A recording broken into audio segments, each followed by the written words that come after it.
Hello everyone. जैसे कि कुछ दिन पहले आपको इन्फॉर्म किया गया था कि इस चैनल पे आपको हिंदी ग्रामर और इंग्लिश ग्रामर और हिंदी साहित्य और इंग्लिश लिटरेचर इन सभी के वीडियो आपको देखने को मिलेंगे। सो आज से आपको इंग्लिश ग्रामर की वीडियो कॉन्स्टेंटली आप इस चैनल पे देख सकते हैं और यहाँ पे बेसिक से लेकर के पूरा एडवांस लेवल तक सभी प्रकार के वीडियो को अपलोड किए जाएंगे। और जो भी आपको लगता है कि जिस प्रकार के कॉन्टेंट्स आपको चाहिए ग्रामर से या लिटरेचर से या इंग्लिश से कोई भी प्रॉब्लम होगा तो आप अपरेंटली पूछ सकते हैं। तो चलिए ग्रामर शुरू करते हैं। तो ग्रामर का क्या रोल है और हर भाषा का ग्रामर होता है। जितने भाषा है संभवतः सभी का अपना ग्रामर बना है, जिससे कि ग्रामर के माध्यम से आप किसी भाषा को अच्छी तरह से रिप्रेजेंट कर सकते हैं, अच्छी तरह से बोल सकते हैं। चलिए ग्रामर को समझते हैं कि इसका रोल क्या है, किसी भाषा को सही तरीके से बोलने और पढ़ने और लिखने में इसकी क्या भूमिका है। तो जब हम ग्रामर की डेफिनेशन प्रोवाइड करते हैं तो हम क्या कहते हैं, grammar is the book which teaches us how to read, write and speak English properly. मतलब यहाँ पे हम अंग्रेजी पढ़ा रहे हैं इसलिए इंग्लिश की डेफिनेशन मैंने प्रोवाइड करी है। वैसे किसी भी भाषा में जो हम ये कह सकते हैं साधारण तौर पे, जो ग्रामर को पढ़ने से हम किसी भाषा को सही तरीके से बोल सकते हैं, सही से पढ़ सकते हैं और सही से लिख सकते हैं। इसलिए भाषा में किसी भी भाषा हो, चाहे हिंदी हो, अंग्रेजी हो या फिर संस्कृत हो, सभी भाषा का जो रूट होता है वो ग्रामर होता है।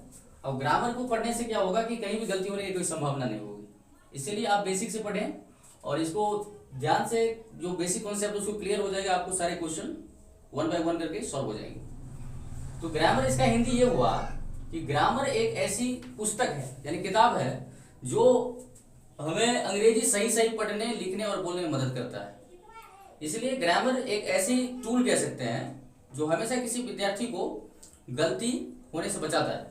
तो चलिए कि जो ये जो ग्रामर है, तो let me explain once again in English because this is the class of English, so it is mandatory for me to give a bit of explanation in English.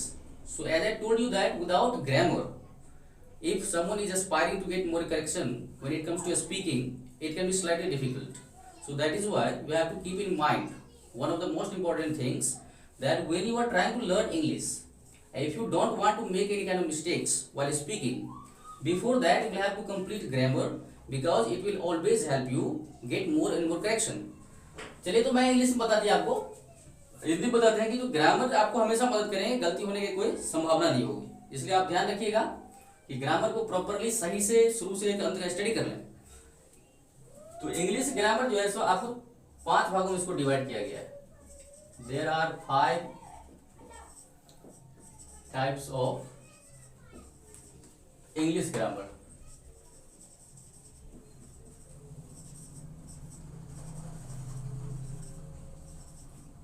English grammar को 5 भागों में बांटा गया है, जिसका पहला भाग है अर्थोग्राफी।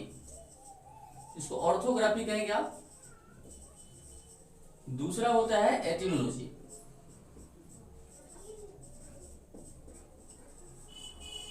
और तीसरा होता है सिंटैक्स। चौथा होता है पंक्चुएशन,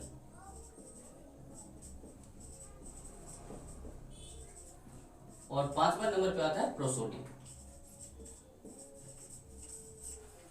तो इंग्लिश ग्रामर को 5 भागों में डिवाइड किया गया है, जो आप देख सकते हैं यहाँ पर मैंने 5 का नाम लिख दिया है वन बाय वन करके। तो पहला नंबर पे अर्थोग्राफी है, दूसरा नंबर पे एटिमोलॉजी है, तीसरा नंबर पे सिंटैक्स, और चौथा नंबर पे पंक्चुएशन, और 5वां नंबर पे प्रोसोडी।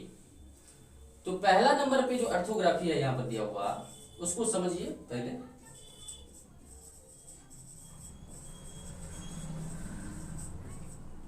इस ऑर्थोग्राफी को समझते हैं। वैसे ऑर्थोग्राफी का अगर हिंदी बनाएंगे तो इसका हिंदी होता है वर्ण विचार। आप हिंदी व्याकरण में पढ़ते होंगे वर्ण विचार। मतलब किसी भाषा का रूट यहीं से शुरू होता है। चाहे आप कोई भी भाषा शुरू करें तो सबसे पहले आपको वर्ण विचार ही पढ़ने पड़ेंगे, अलग अलग भाषा में अलग अलग चीज अलग अलग तरीके से पढ़ी जा सकती है। तो इंग्लिश में आपको पढ़ना पड़ेगा ऑर्थोग्राफी। तो ऑर्थोग्राफी क्या होता है उसको देखिए समझिए। यहाँ पर लिखा है the branch of English grammar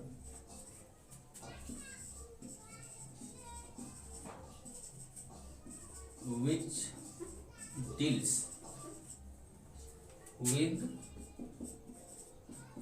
with the study of English alphabet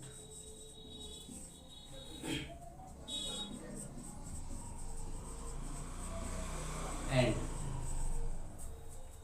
its characteristics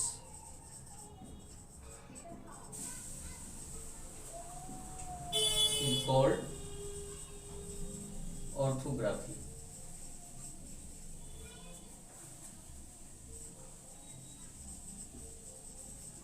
तो ये ऑर्थोग्राफी की डेफिनेशन है जो मैंने यहाँ पर लिखा है, the branch of English grammar which deals with the study of English alphabet and it's characteristics is called orthography. मतलब ये हुआ कि जो अंग्रेजी व्याकरण के ऐसी पार्ट यानी ऐसा भाग जिसमें आप अल्फाबेट को पढ़ते हैं। अल्फाबेट का मतलब होता है वर्णमाला, जिसको आप हिंदी व्याकरण में भी पढ़ते होंगे, वर्णमाला। मतलब ऑर्थोग्राफी के अंतर्गत हम इंग्लिश अल्फाबेट पढ़ेंगे और इसके जो कैरेक्टरिस्टिक्स है, मतलब इसके जो गुण है, विशेषता है, उसको पढ़े जाएंगे। तो मतलब यहाँ पर ये समझिए कि सबसे जो शुरू इंग्लिश ग्रामर शुरू होगा यही शुरू होता है, मतलब ऑर्थोग्राफी से, क्योंकि यहीं से आपको लेटर पढ़ने को मिलेगा। क्योंकि किसी भाषा को सीखने के लिए सबसे पहले तो लेटर ही स्टार्ट करना होता है, ठीक है। तो इसको समझते हैं, इसमें आप क्या पढ़ते हैं। इसमें पढ़िएगा आप पहले अल्फाबेट समझिए। अल्फाबेट क्या होता है, जैसे आप हिंदी में इसको वर्णमाला कहते हैं, तो वर्णों के समूह को वर्णमाला कहते हैं हिंदी में। उसी तरीके से आप इंग्लिश में इसको डिफाइन कर सकते हैं, एक ग्रुप ऑफ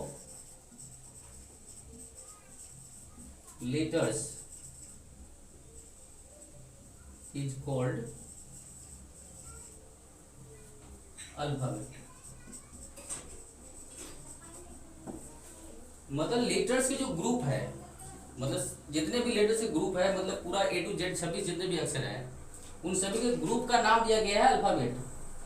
यहाँ पर अक्सर बच्चे गलती कर लेते हैं ये कि अगर किसी बच्चे से ये पूछा जाए कि कितने अल्फाबेट है, तो ये बताता है कि 26 है, बल्कि कंप्लीटली रॉन्ग है। मतलब 26 अल्फाबेट नहीं है, बल्कि अल्फाबेट एक ही हुआ है अंग्रेजी में, 26 तो अक्षर है। इसलिए आप इसको ध्यान रखिएगा, ये ऐसा गलती ना कर लें कि अगर कोई पूछे कि अल्फाबेट कितने हैं तो आप 26 बताइएगा तो ये गलती हो जाएगा। 26 अल्फाबेट नहीं है, बल्कि 26 लेटर्स है। तो अल्फाबेट में क्या होता है, एक group of letters is called alphabet, यानी वर्णों के समूह को वर्णमाला कहते हैं। यानी अक्षरों के समूह को एक समूह में जब रखा जाएगा तो उसको वर्णमाला कहेंगे। जैसे मान लीजिए पूरा अगर लिखते हैं A to Z, ABCD, मतलब ये हुआ कि पूरा ABCD के समूह को नाम जो पूरा A से Z तक है, इन सभी के नाम रख दिए गए हैं अल्फाबेट। इसलिए ध्यान रखें कि 26 अल्फाबेट नहीं है, बल्कि 26 लेटर्स है। अल्फाबेट का पार्ट सी है लेटर, इसमें ध्यान रखना होगा। चलिए तो अल्फाबेट को समझते हैं अच्छी तरीके से। अल्फाबेट क्या है,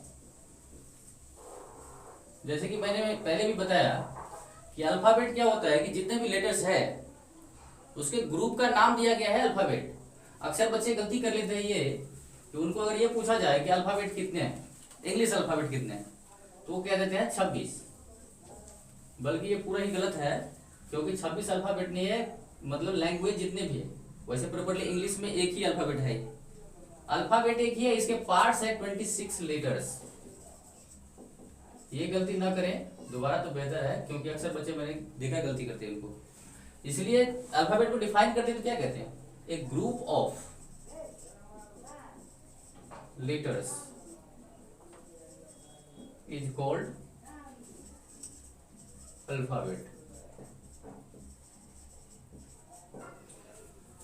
मतलब अल्फाबेट वो है जो लेटर्स के ग्रुप के नाम दिए गए हैं।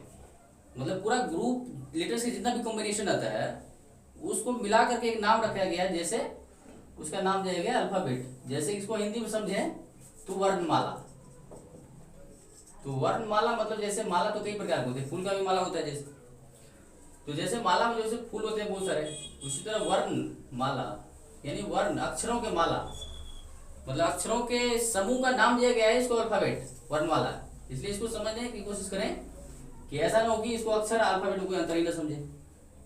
अक्षर वो होता है, जैसे उसका डिफाइन करते हैं वो भी, जैसे लेटर है इसी के पार्ट्स। तो लेटर क्या होता है, तो हम ये कह सकते हैं कि इंग्लिश का सबसे जो स्मॉलेस्ट यूनिट है, पार्ट है, लिखेंगे a letter is the smallest unit of grammar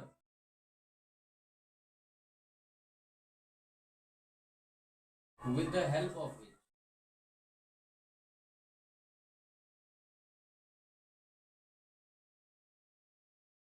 we write a word। किसी भी भाषा में हम लिख सकते हैं। अब ये यहाँ पर इंग्लिश पढ़ा रहे हैं तो मैं इंग्लिश लिख देता हूँ।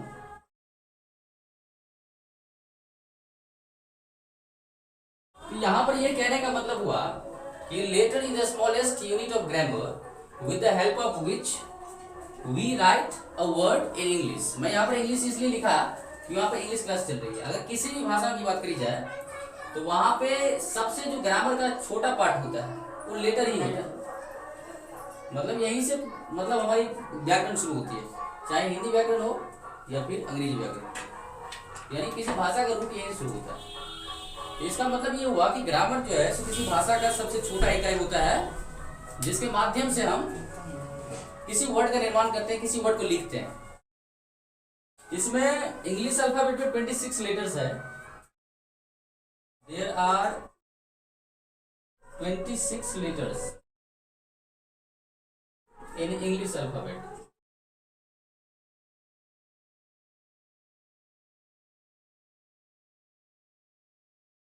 which are as follows। तो मतलब इंग्लिश अल्फाबेट में 26 लेटर्स है, तो इस प्रकार है ए बी सी, ये जेड तक पूरा है, ये तो सभी को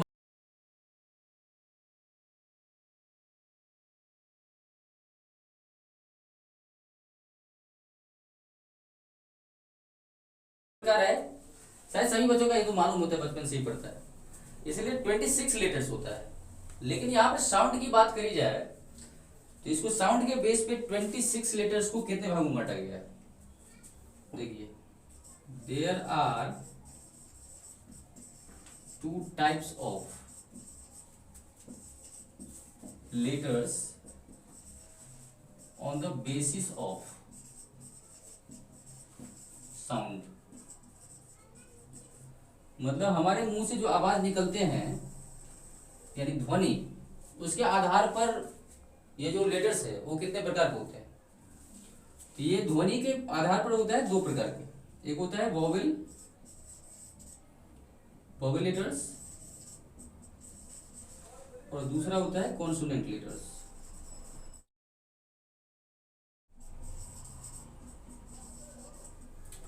तो वोवेल लेटर्स और कॉन्सोनेंट लेटर्स। तो वोवेल लेटर्स क्या होता है,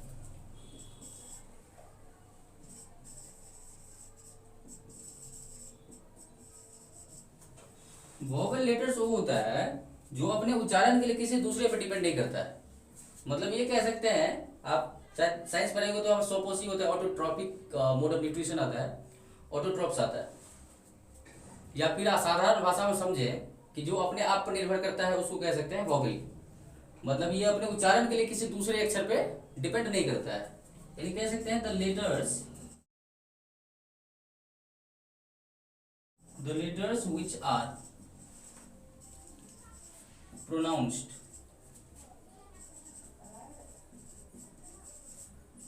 without the help of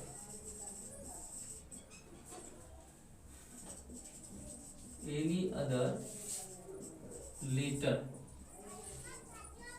is called vowel letters.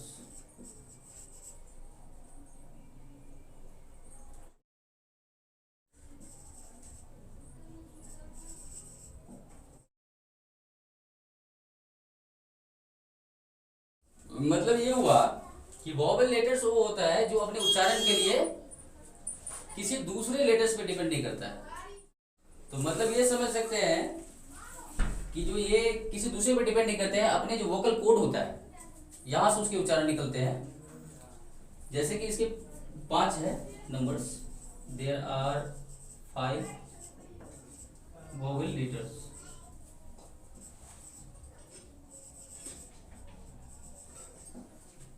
मतलब वॉवेल 5 है जो आप पहले से भी जानते होंगे, ए ई आई ओ एंड यू। तो मतलब ये वॉवेल हुआ क्योंकि इसके उच्चारण हमारे वोकल कोड से होता है। मतलब generally if you want to define vowels in other words you can see that the letters which are pronounced with the help of vocal code are called vowels. मतलब जो जिसके उच्चारण वोकल कोड से होता है, मतलब ये जिसको हम कहते हैं स्वर रज्जु हिंदी में, मतलब जिसका उच्चारण यहाँ से होता है कंठ से, तो उसको हम वॉवेल कहते हैं। अभी जनरल है ये, मतलब वोवेल और consonant, but in case you go into the depth you will find out that 26 letters produce 44 sounds. In case you go into the next high classes you will get to know all that kind of thing, but this is not the time when all those kind of things need to be explained. So when you will start learning gradually over the period of time everything will be explained, so don't worry about it.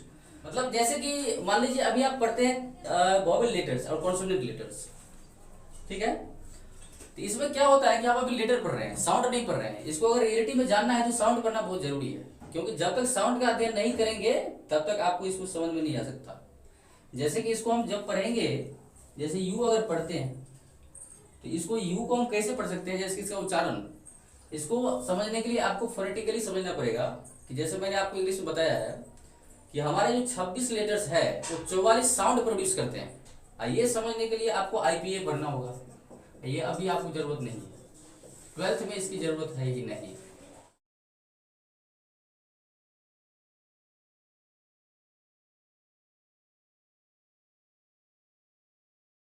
इसकी जरूरत नहीं है।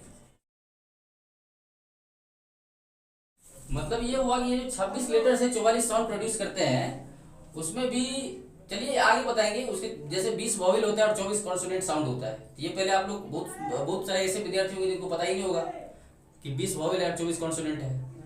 तो चलिए इसको समझते हैं पहले। तो ये यहाँ पे वॉवेल 5 है, वॉवेल लेटर्स है, ये साउंड नहीं है। साउंड और लेटर में अंतर समझना होगा। चलिए तो इसमें वॉवेल के विषय में मैंने डिस्क्राइब करा है, और अगले क्लास में आपको कॉन्सोनेंट के विषय में डिस्क्रिप्शन मिलेगा। अगर आपको इसमें किसी प्रकार के डाउट्स है तो आप कमेंट सेक्शन के माध्यम से पूछ सकते हैं, और जिस प्रकार के आपको कंटेंट्स चाहिए उस प्रकार के जो है मतलब आप पूछ सकते हैं। If you find this kind of topic productive, you can just ask me with the help of comment section, so that I will be able to understand whether you like this kind of video or not. So thank you for watching.